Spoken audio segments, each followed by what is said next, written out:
Hello, everyone. My name is Laura Villalobos, WESI's community manager, and I would like you to welcome you to this WESI's webinar with the Fortinet presenting on the topic of I wish someone had told me a career in cybersecurity isn't just for techies. But before we start, I'd like to introduce a little bit more about the WESI's organization. We often go by our acronym WESIS as we and sisters because that's exactly who we are. A global sister cyberhood. We are a 501c3 with over 6,000 members in 70 countries. WESIS is a premier organization with global reach dedicated to bring together women in cyber. Our mission is to recruit, retain, and advance women in cybersecurity. All of the programs and initiatives are made possible by our supporting strategic partners such as Cyndia, Fortnite. We have a professional village, student chapters, volunteer committees, mentor-mentee programs, job boards, and member forums, and so much more. You can view our training programs initiatives on our website at weecies.org to learn more about the different ways to get involved with the Weecies community. We all of our wonderful initiatives for our strategic partners, our tier one partners being AWS, Battelle, Bloomberg, Carnegie Mellon University, Software Engineer Institute, Cisco, Fortinet, Google, Intel, Lockheed Martin, Meta, Microsoft, Optum, Cyndia National Labs, and Sentinel One. As a reminder, please ask questions throughout the webinar. You can put them in the chat and the presenters will answer them at the end. We have the experts here with us today and look forward to hearing from your audience. If you haven't done so already, please subscribe to the WESI's newsletter at wesis.org to stay up to date for any upcoming WESI events and trainings. And with us today, we have the Fortinet team presenting on the topic of I wish someone had told me a career in cybersecurity isn't just for techies. Have them take it from here. Okay, great. Laura, thank you so much. And I'm so excited to be here with all of you and along with my Fortinet colleagues. So thank you very much for the opportunity. My name is Maria Jacobson. I'm Senior Director here at Fortinet. I work in the U.S. marketing organization, and my primary focus is working with our channel, some of our key channel partners who resell and provide services to customers. So I work with them on campaigns and programs in order to promote Fortinet solutions. And we go out to market together. I've been here close to 4 years, so it's been great. It's been a great experience. Just a little bit about my background and how I even got into tech. I started a while ago, prior to laptops and cell phones, so I'm definitely dating myself here. I got started years ago in a small startup company in Santa Cruz, California, joining that company in inside sales. And from there, that company really grew. And as I was there, I was able to grow as well my career and had a wonderful experience there. I was there for 14 years. And then from there, I went into work for other companies. So it's been a very rewarding journey, very rewarding career for me. So I'm really grateful today that we can share some of these experiences with you out there in the audience. So you can see that there's lots that can be done. You don't have to just go into an engineering side of the house. I mean, of course, if that's something you're interested to do, there's lots of opportunity. But you'll hear today from my colleagues that there's lots of other careers that you can partake in, not necessarily with a technical degree. So I'm going to stop and I'm going to hand it over to Janine. Thank you, Maria. I appreciate it. Thanks for having me. So I am a regional sales director leading a team in Fortinet's mid-market segment. With our company's rapid growth, I've spent the last couple of years recruiting and building out a team here. I'm responsible for delivering on our quota. So our focus is with growing our business with our existing clients and then also in winning new logos as well and bringing them into the Fortinet family. I spend a lot of time, obviously, with my own team and with our clients, but I also spend a lot of time on a daily basis collaborating with other internal departments here at Fortinet, namely marketing, channel, and sales engineering. I have been in technology sales for 30 years, 30 exactly. So it's a little scary to say that out loud, but this is my 30-year work anniversary in the industry. And excuse me, truth be told, I graduated college with a degree in business administration and marketing, and I had no real interest in technology. In fact, technology intimidated me to some extent. So when I graduated, I was seeking a job in the pharmaceutical sales industry. And instead, I ended up taking a role as a sales representative or inside sales representative in an IT company. And at the time, I had no idea how rewarding and how lucrative that career path would end up being. I've been both an individual contributor, carrying the bag myself, and then I've also spent many years leading sales teams, both inside sales and field sales as well. And after selling a gamut of different solutions over the years, about 4 years ago, I decided that I wanted to move into cybersecurity. I had a few friends here at Fortinet, and they were talking about how much they loved it and how happy they were making the transition to cybersecurity. And so I finally decided to do that, and I haven't looked back since. So I think you're going to find after the conversation today that cybersecurity is just a great place to be right now. Brooke, how about you? What's your backstory here? Thanks, Janine. Hi, everyone. I'm Brooke Ruddlesberger, and I support the U.S. sales organization. I have been at Fortinet for a little over 1 year. In addition to the U.S. sales org, I also support the senior vice president of U.S. sales and other department leaders. As an EA, I do scheduling and travel coordination, but that is just a small part of my role. I function truly as a chief of staff. I am responsible for all administrative, financial, and operation aspects running smoothly, and I provide our leaders with recommendations, solutions, and consultation to improve our collaboration, performance, and processes.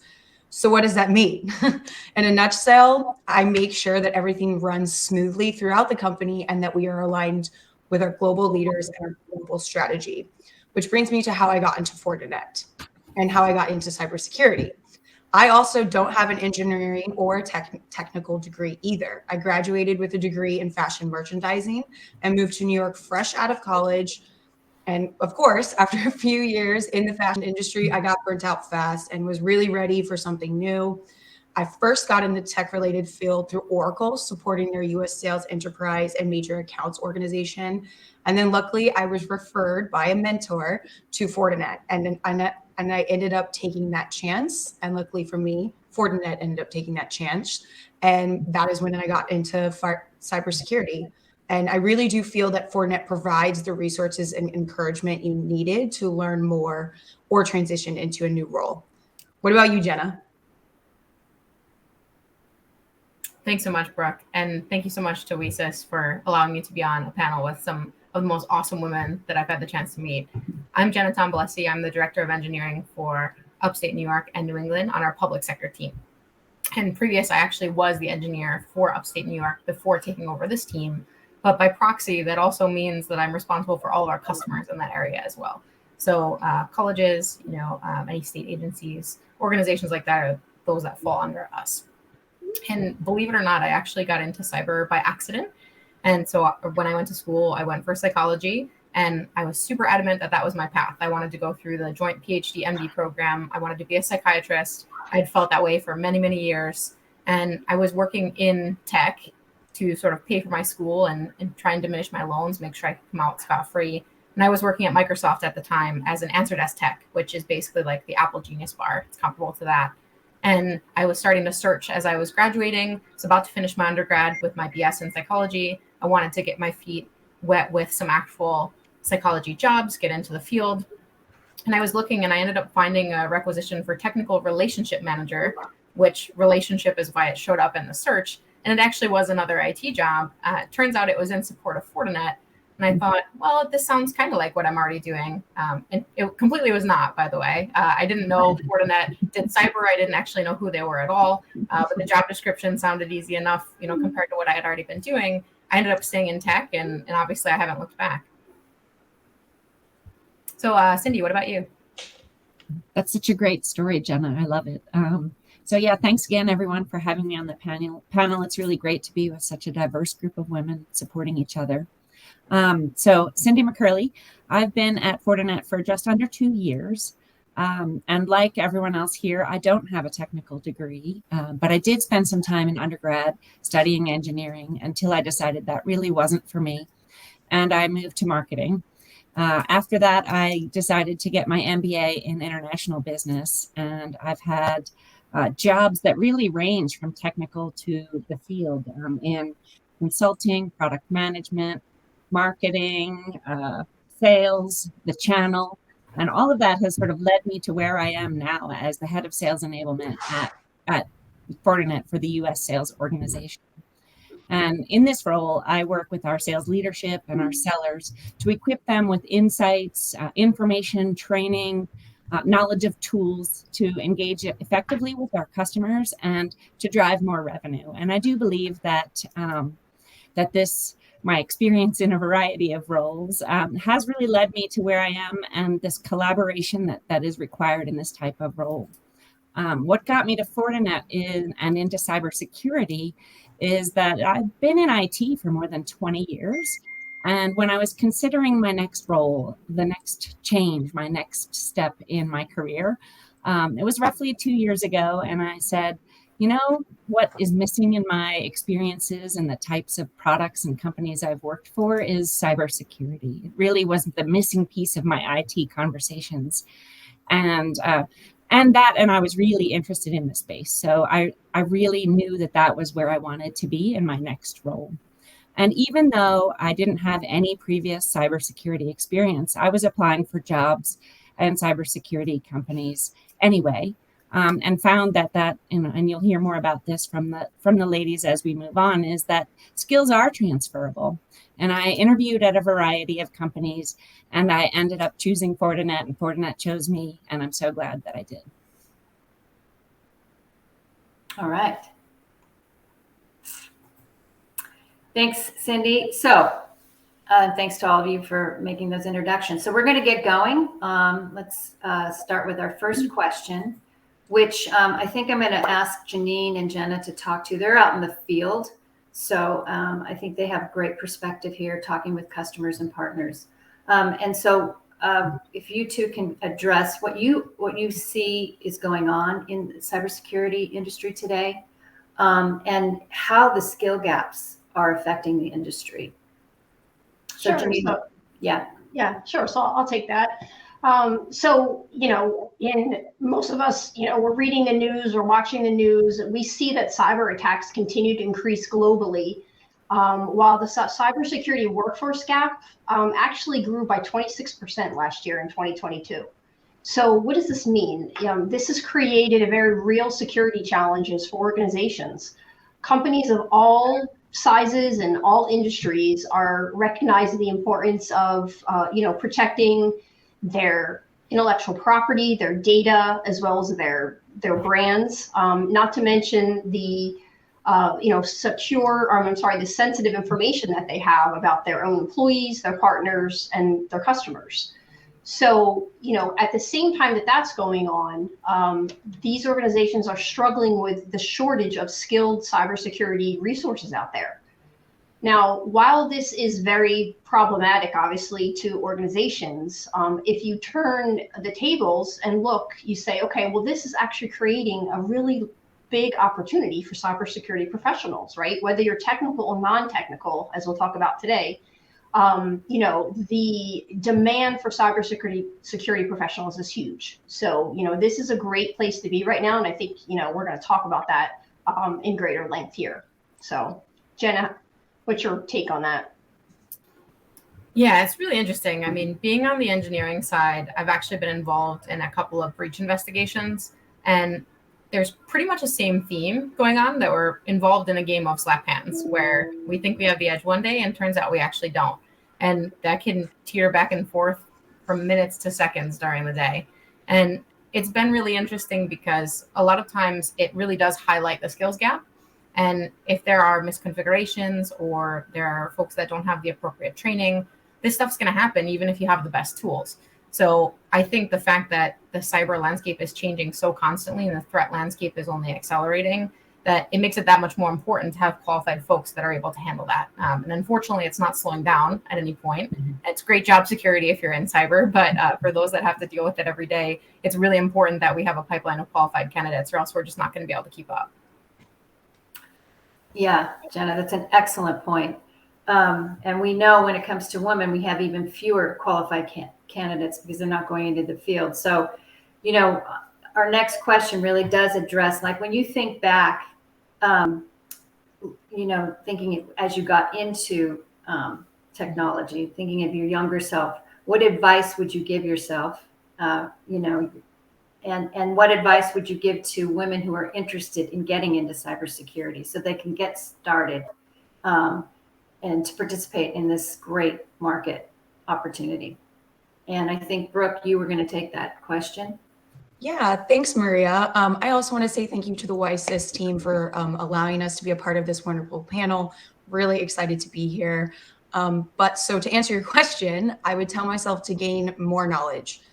Take as many workshops and courses as I can, never stop learning. Networking and fostering relationships with key women and men that you would aspire to be or work with in the future. You never know what opportunity will come your way. And me being at Fortinet is a direct example of that. And, you know, also do not be afraid. Women have every right to be in cybersecurity and to be in the room. So really, it's just gain that more knowledge and foster those relationships. Cindy, we've talked about this before. You know, what's your perspective? Yeah, thanks, Brooke.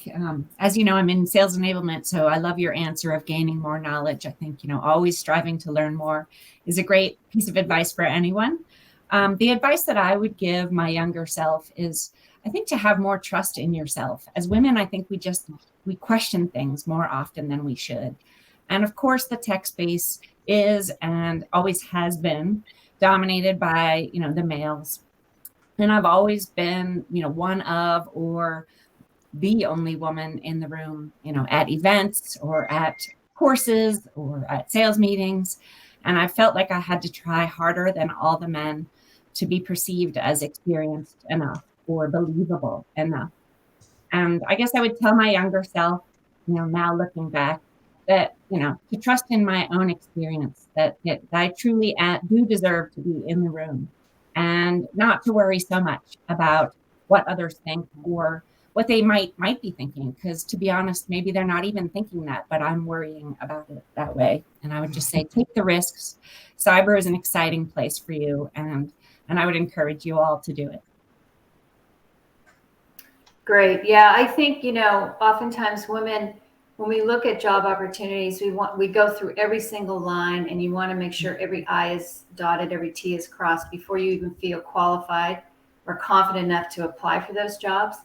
And, you know, sometimes if you just, you know, maybe you have 80% there, and then you can pick up skills once you get the job. So I would suggest, like Cindy and Brooke are saying, go for it. Don't be afraid. You know, take a risk, and you never know. You might get the job, and then some of these jobs do provide great training once you're at the company. So as we move on, thinking about kind of what's been important to our success here. So Janine, when you think about your career and personal life, you know, what has been important to your success? And then how do you manage work-life balance, right? So we know going through the pandemic and just now starting to come out of it, a lot fell on women's shoulders to just manage home and children and elderly parents and just all that went on, and had to work. So there's a lot to do, and you just got to make sure that we take care of ourselves too. So Janine, what do you have to say there? So, you know, as you said, balancing a career and a personal life is obviously a challenge, especially for women. I know sometimes men don't like to hear that, but I do believe it's a little more interesting for us. And so, you know, I think it's so easy for people to want to give 100% all the time to everyone and everything, but that is just not humanly sustainable. I think what's helped me to be successful in both areas is just always making sure that the people in my personal life and in my work life know how important both those areas really are to me.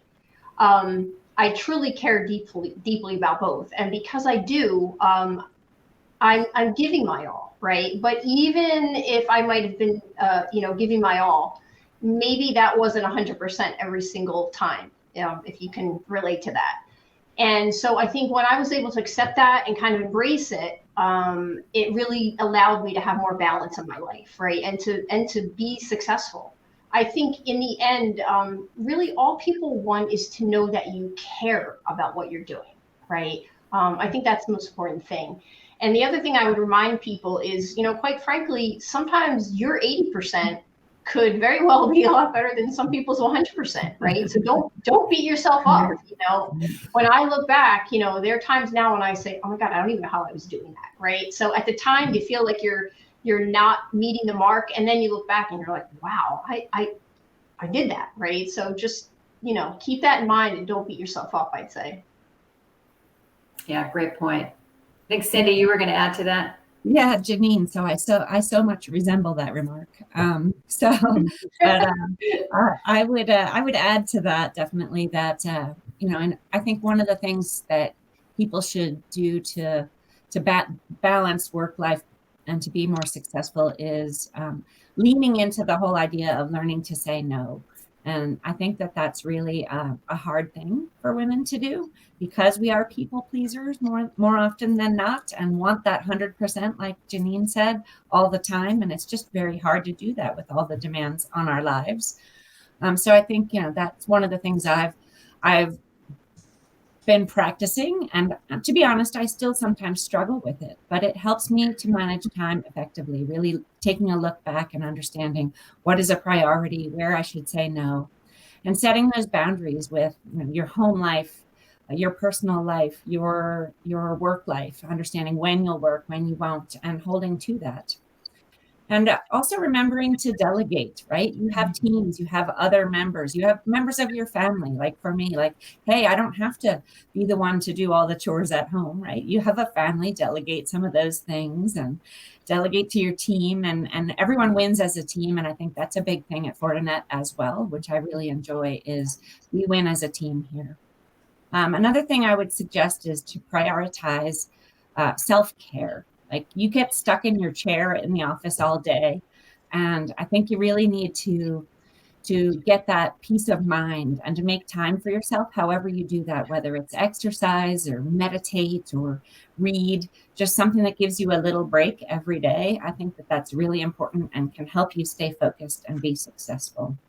And I'll echo, I think it was Brooke earlier that said, surround yourself with people who support you, whether it's family, friends, work colleagues, and don't be afraid to ask them for their advice or their encouragement. So those are the things I think, have helped make me successful, and I would give advice for others. Yeah, that's great.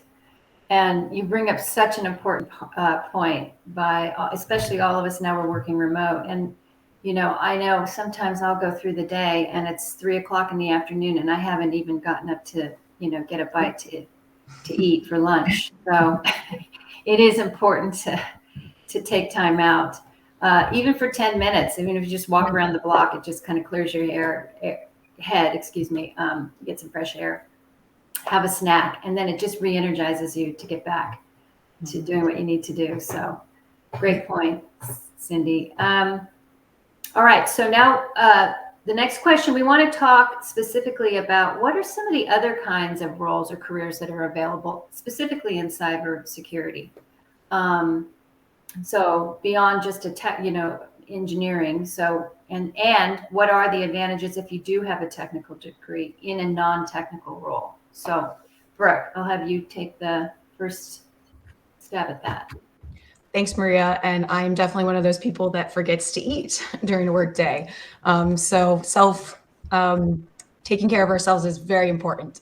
But to answer the question, don't let anyone tell you otherwise, but almost every skill you learn in a role is transferable. Yes, having a technical background can provide an advantage, to an individual and understanding the business, its operations, products, and why decisions are made. But there are a vast number of other roles and careers available to anyone with a high level of communication, problem solving, and networking skills. You'd be surprised. And whether or not you are qualified or you get a no when you apply, keep applying. Apply, apply, apply. Every skill is transferable, so sell yourself. And you'll probably end up getting the role, and then that role will provide you any training you may need and give you the support that you need to deliver. So Cindy, what do you have to say there? So yeah, definitely agree with you, Brooke. When it comes down to it, cybersecurity isn't just about, the securing of the ever-changing threat landscape, right? You don't have to be a software developer or a hacker or an engineer to be successful or to get the job. This industry is just like any other industry when it comes down to it. Brooke made that point. Like, these businesses are just businesses. So when it comes down to it, they're trying to help other businesses make money, save money, and in this case in particular, reduce risk. I mean, that can be very meaningful to companies. And for me as a person, I enjoy that aspect as well. As in any company, there are roles, across the business. You can have a career in finance, you can have a career in operations, in sales, in marketing, in channel, or in development. And frankly, you can have any of those jobs if you're techie or if you're not techie. The thing I think helps is, even if you are techie, I think that it really helps you to be able to communicate across the different collaboration roles that you end up with in your job. Like for myself, I know I work collaboratively across a variety of organizations. I know Jenna brought it up, and Janine, working cross-functionally, really having experience in that technical background will allow you to be able to speak to the technical folks, as well as having experience in working with customers and people skills will also allow you to communicate more effectively. Okay, very good. All right, so next question we have here is, what has been your most rewarding accomplishment during your time at Fortinet? How have you changed your team's culture to facilitate innovation and elevate women? So Jenna, you've done a lot as SE leader, so maybe you can give us some insight there. Sure, absolutely. I think I've had a lot of great moments here at Fortinet. I'm sure everyone has. So it is hard to pin down a specific thing that I think stands out to me. But what I will say is, I think the most rewarding part of my job is building this team of engineers. So when I took over this territory, there were really only 2 engineers that were sort of remaining from the split that we did. And I had 5 open roles, and I actually have 4 more open right now, believe it or not. And that was daunting, right? I was trying to create this sort of family culture, because we sometimes spend more time with each other than we do our own families. And you want to make sure you really love who's on your team, you enjoy working with who's on your team, and you have a deeper relationship sometimes than just teammates. So that was really important to me. And to see that kind of come to fruition, to see them interact with each other on a daily basis, to watch them together, at group events, that to me is the most rewarding part of my job every single day. And that's what I take the most seriously, I think, out of anything else, any other responsibility that I have. And now that I think we've established a culture, now maintaining it and finding people to fit into that actually becomes more daunting now that it's been established. But I do have a female engineer on my team. I'm one of the only female SE leaders that I'm aware of, at least.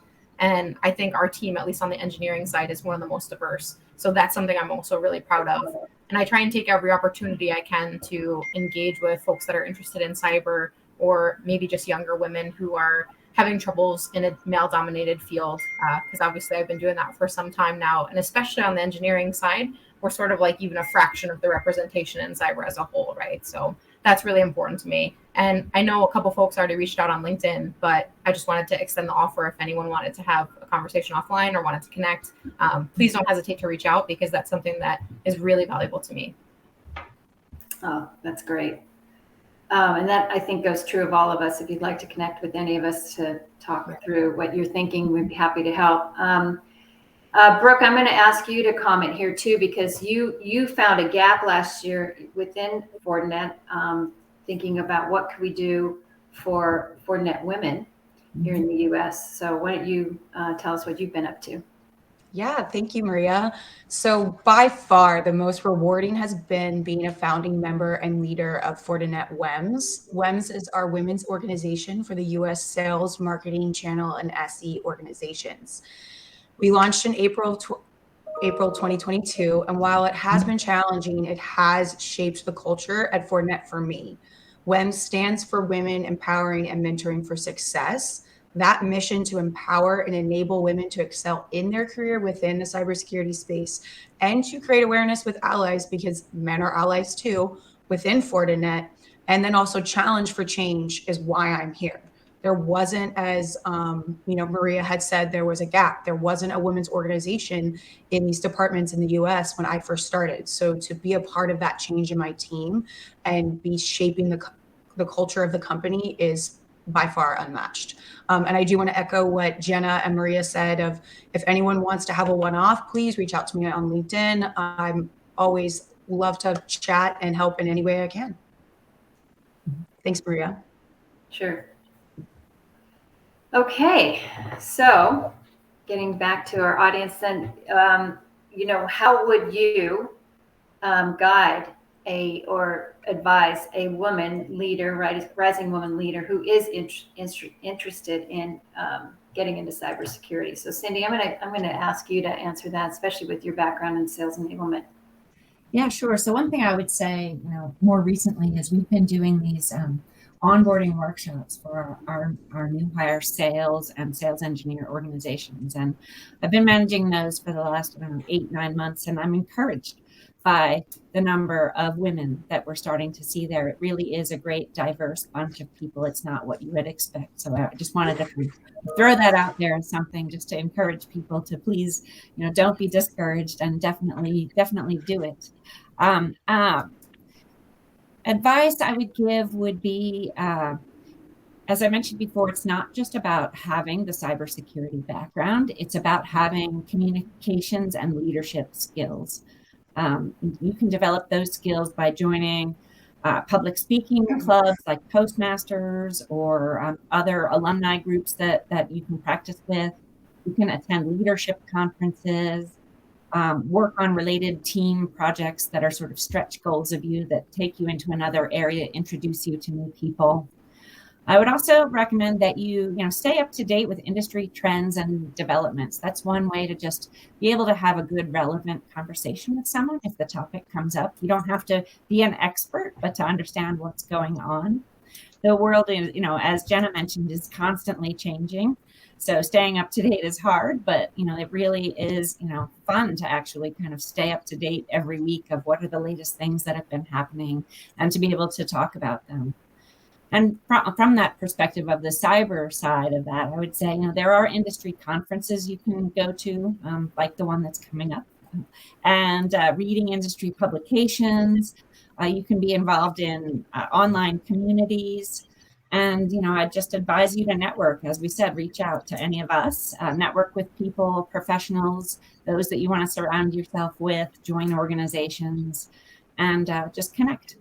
That would be my advice, Maria. Okay, great. Jenna, what would Jenna, you add? yeah, I think Jenna was going to comment. Yeah, sure. I definitely have a lot of things I could say, so I'll try and be concise. But I do want to echo some of the things that I think almost everyone else actually touched on. Always take the stretch assignment. Always put yourself out there. Expand yourself out past what you think might be your lane. I think that's huge, and I think to kind of coincide with that, I think, especially myself, I'm definitely guilty of this, but I would say the majority of women will sort of wait until they're 100% confident in something before they do it, right? And if it's maybe applying for a particular role, if we only check 80% of the boxes, we're probably going to take that step back because we feel like we're not qualified or we're not good enough. And I will tell you this, and anyone that was involved in my hiring for any of these 3 roles will agree with me. So I'm not saying anything that's completely out of pocket, but I was not qualified on paper for the past 3 roles that I've had in a row.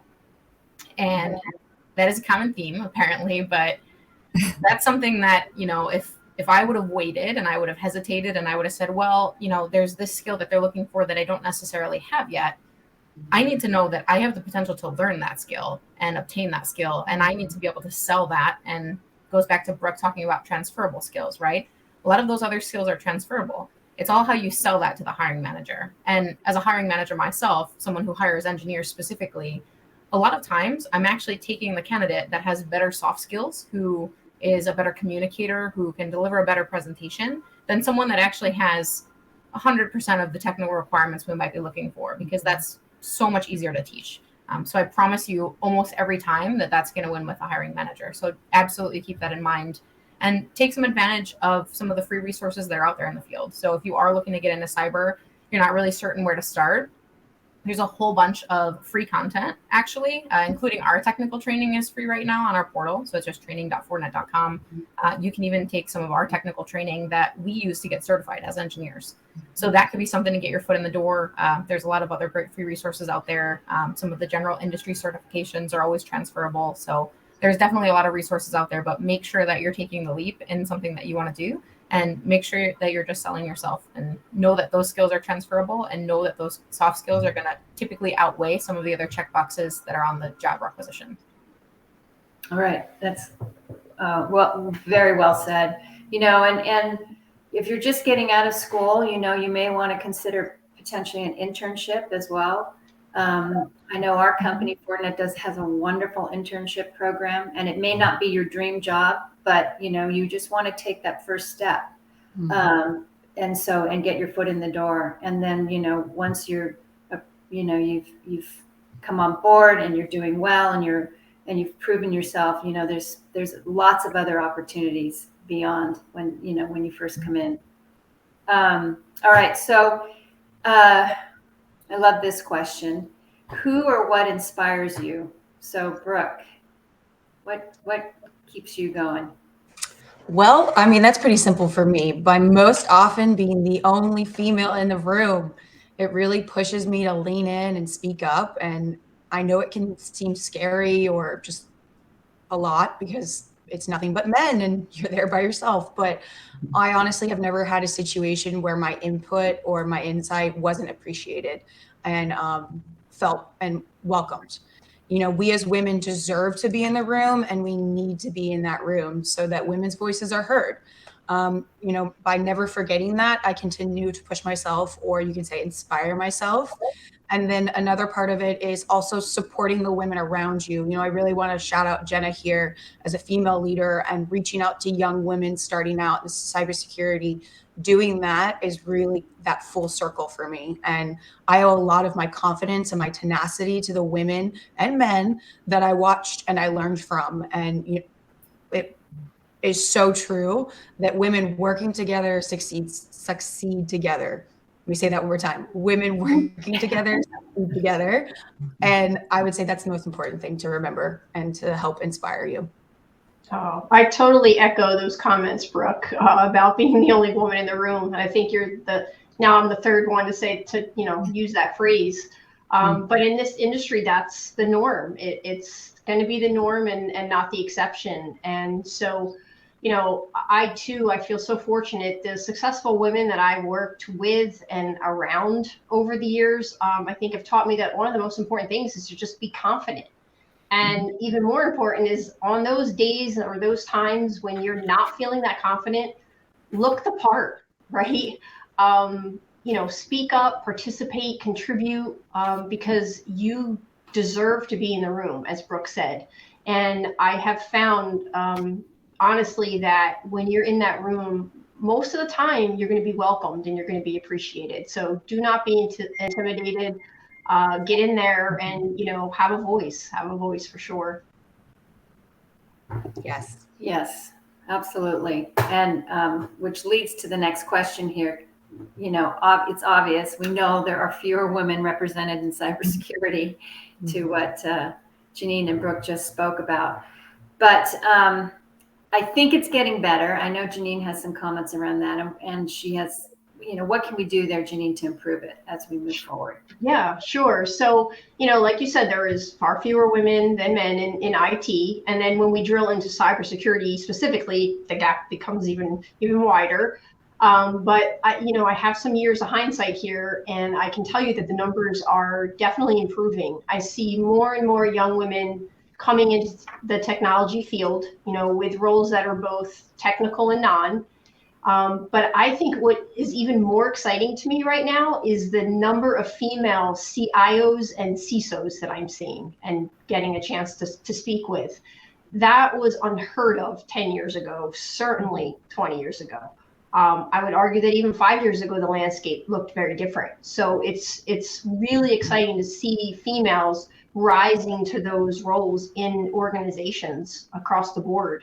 I think what's going to help us there is events like this, organizations like this are going to help us to get the word out, right? To recruit people and more women into the cybersecurity field. So I can tell you that, while we still have a long way to go, we are making so much progress together. So kudos to all of us.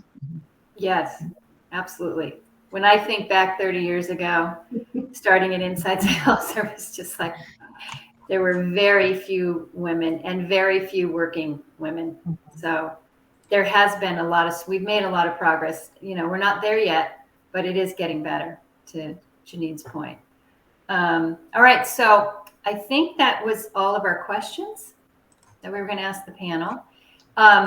It's amazing. We have lots of questions from the audience, and thank you so much. I don't think we can get to all of them. So maybe there's a way that WESIS will record these and then we can send them out through email, because there's some great questions here. Is there a comment? No? All right. So I think we have one for Jenna. How can women overcome the challenges based on gender-based perception that women are not equal to men? I believe it's a form of unconscious bias when someone unconsciously attributes certain attitudes and stereotypes about women, to the point where women in the field of information cybersecurity is alien to them.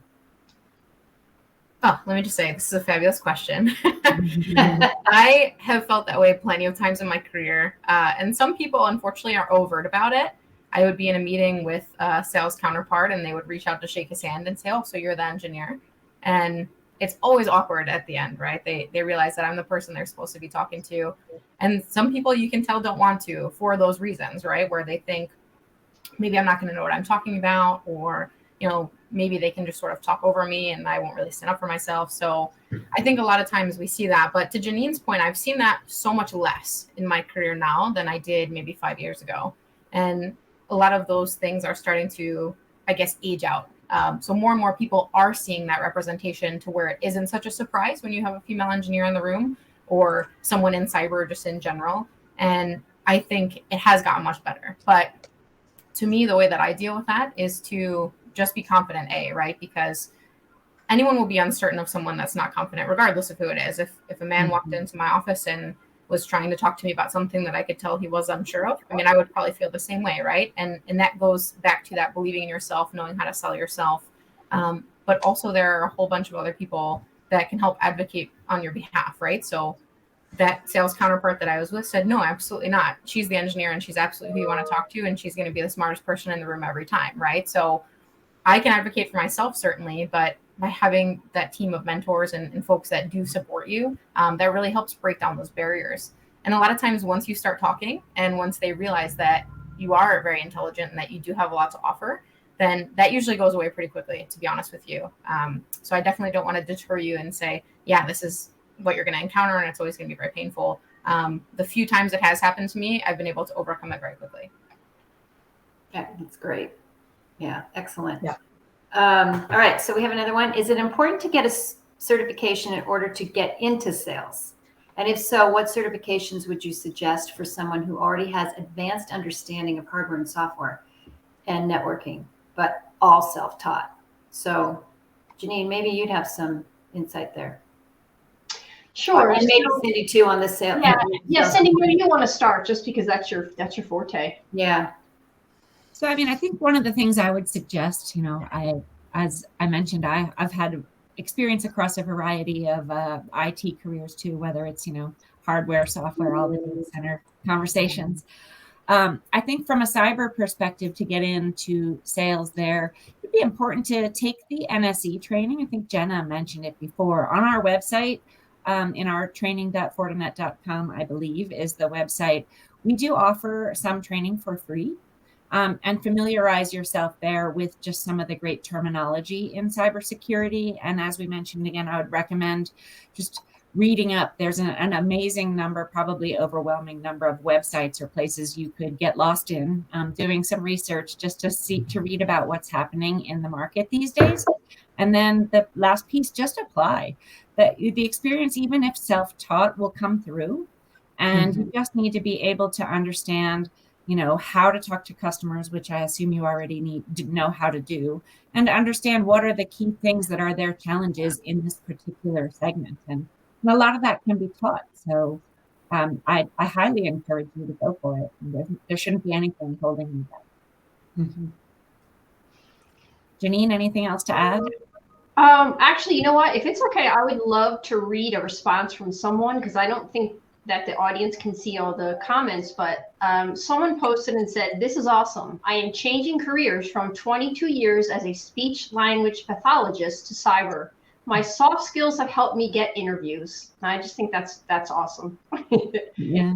So it is. It's about people skills, more than anything. And I think if you can show that you have been able in your career, in your life, to pick things up, to learn, right? If you're a learner, you can take classes and courses, and most of the time companies that are hiring are gonna teach you what they need you to know, right? I mean, we have a plethora of training here at Fortinet, and it's been the same with every company I've ever worked for. So I think it's really about finding the right people, and finding the people that fit into the culture too, right? Culture is very important. And if you can articulate, the kind of environment you like to work in and some of the things that you've worked on in the past, I think when we see that people fit a culture, that's very important.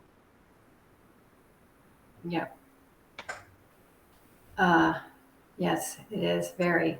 I'm scrolling through some of the questions. Does the panelists see them as well? I think. I see them. Yeah. Is there anything? I have one. Is cybersecurity sales a good career for someone who wants to travel 50% of the year globally? I guess they want to get out after being in lockdown for 2 years. They're ready to go.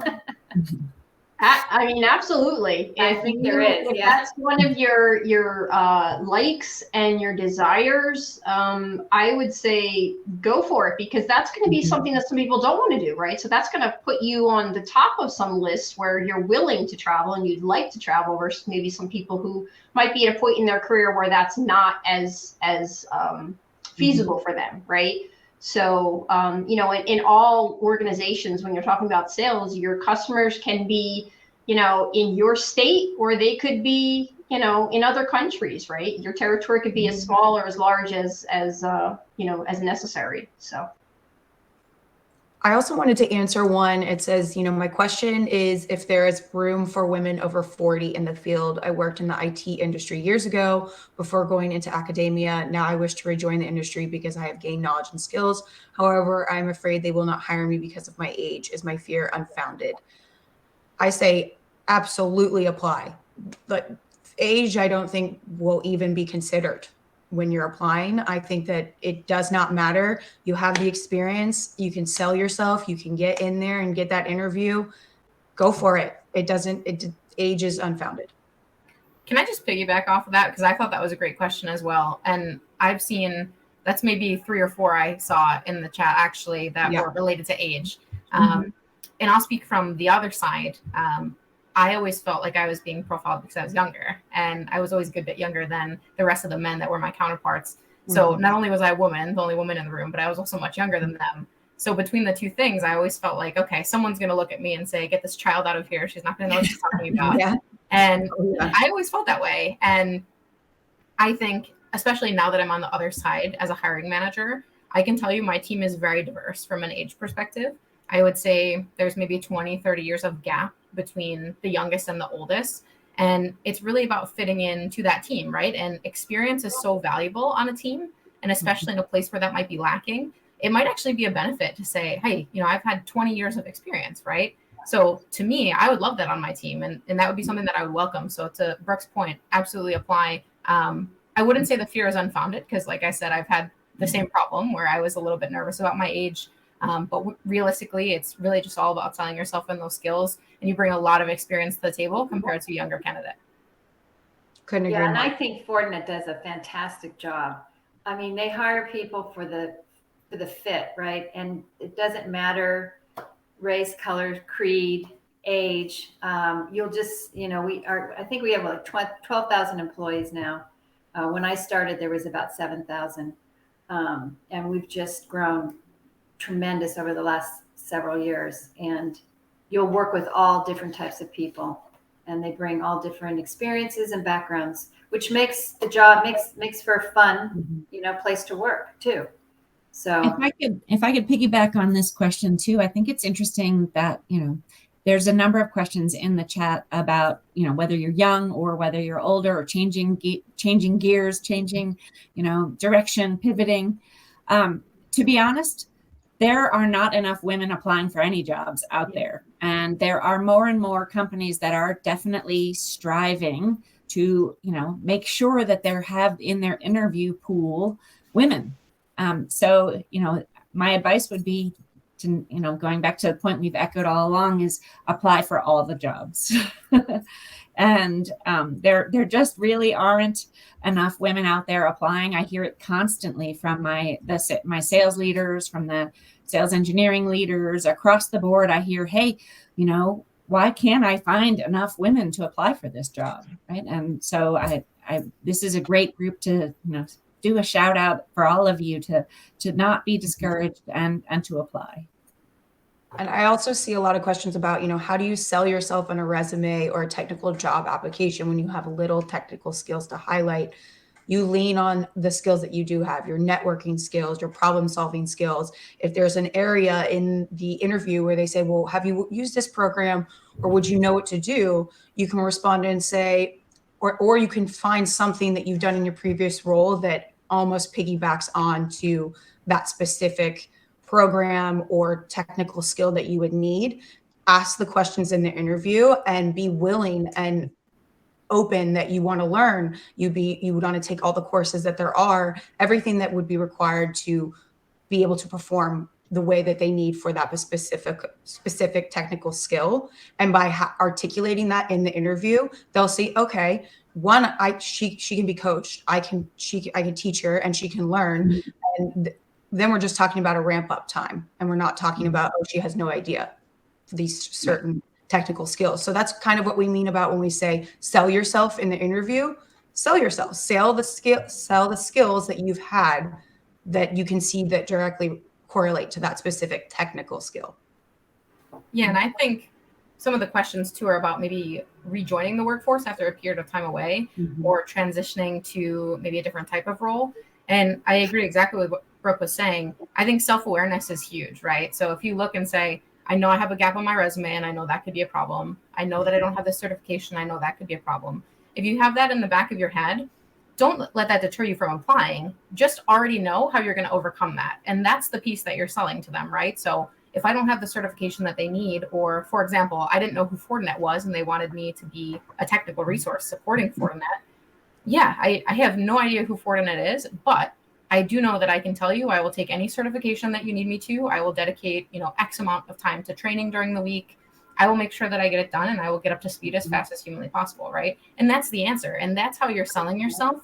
It's not by avoiding or discounting some of the things that may be a negative on your application. It's about showing how you're going to work through those, that you're aware of them, and that you have a plan moving forward. And I think that's a great way to attack any of those concerns that you might have.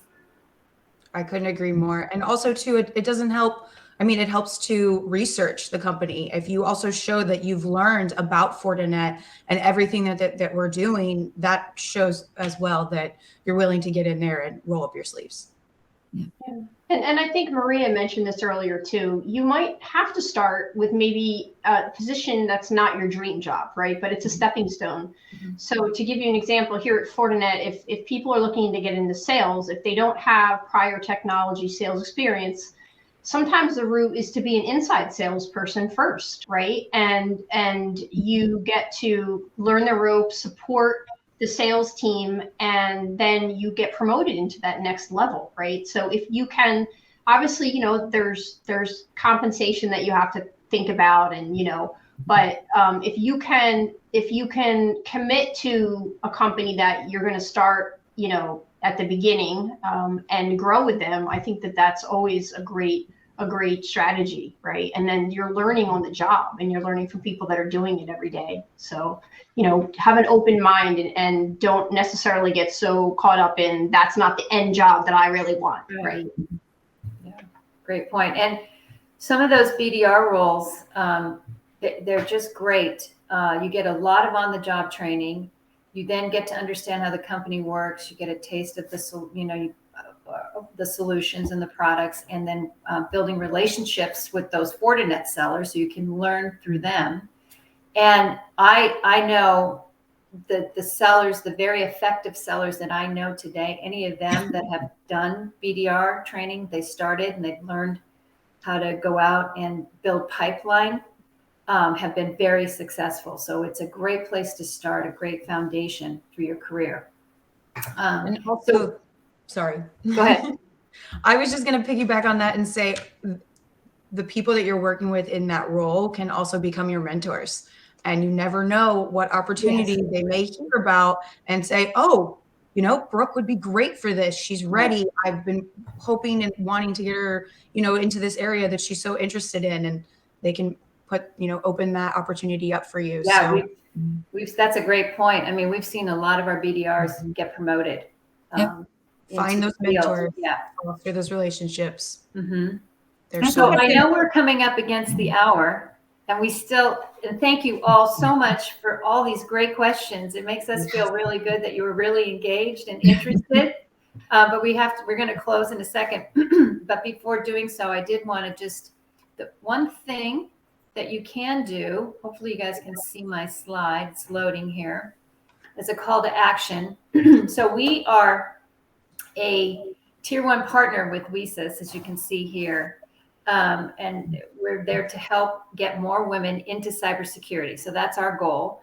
Fortinet has free self-paced training courses. They're online, levels 1 through 7. So all the way from kind of beginning, what's going on in the market, what's all these threats out there, all the way up to 7, which is highly technical certification. So you're welcome to do any of those courses. And then some of those courses, once you complete them, they do require you to take an exam. And WESIS also has vouchers, so you don't even have to pay for the exam. So the whole thing can be free for you. So I definitely get online and take a look at what we have to offer there. And at a minimum, I would recommend at least taking NSC 1, 2, and 3. Yes. Because that's information you can use at home to protect your family. That's what's great about Fortinet. We want to build a safer environment out there, not only for businesses, but for, people at home. So we've all gone through it as employees of Fortinet. We're encouraged to do 1, 2, and 3. You don't need to be technical. And let's see, the next thing we have coming up, we're also really excited. We're the VIP sponsor for the WESIS conference that's coming up in March 16th. We're going to have a keynote. We also have a social. You can see here what's going on. We will be in booth 100. That's easy to remember. So stop by and say hi. We'll have more information for you there. And then lastly, we are going to have a boot camp in 2023, transitioning into cybersecurity. It's coming soon, but they're going to start out with the networking fundamentals and then go on to cybersecurity fundamentals, which will be great and help you prepare to take NSC 4 certification and then get and pass the exam.